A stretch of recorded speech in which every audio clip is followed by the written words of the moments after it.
Limbažas profesionālā vidusskola jau no dibināšanas laika pamatā ir bijusi vienmēr celtnieku vidusskola. Tad mēs faktiski gatavojam kadrus nevis lieliem uzņēmumiem, bet gatavojam kokapstrādes, celtniecības, autoserviziem šeit pat Limbažas rajonā, Valmieras Cēsu rajonā.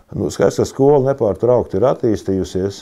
Ir arī diezgan daudz naudiņu savā laikā ieguldīts no Eiropas struktūra fondiem, galvnieku darbnīcu, iekārtas iegādāts un tam līdzīgas. Mums ir ļoti daudz draugu labu, mūs atbalsta gan ar materiāliem, gan ar prakses vietām, gan ar semināriem.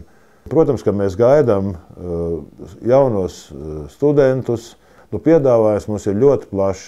Mēs esam izveidojuši 3 profesijas, kur mēs varam uzņemt audzēkņus pēc vidusskolas. Pēc 9. klases mums ir apdares darba tehniķa specialitātē, automehāniķa specialitātē, turismu pakalpojumu komerc darbinieku specialitātē, galdnieks, būvstrādājuma galdnieks, flīzētājs. Mūsu skolai ir tiesības ļaut cilvēkiem tā saucamā ārpus formālā ceļā iegūt izglītību, apstiprināt.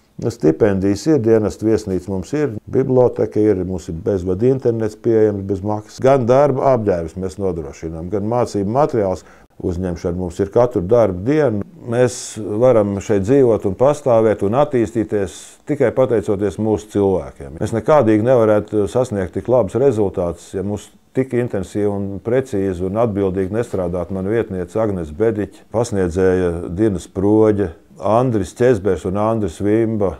Mans uzskats un man pārliecība ir tā, ka profesionālajām skolām pirmajā kārtā ir jādod kvalitatīva profesija, tā, kas ir vajadzīga mūsu darba tirgu.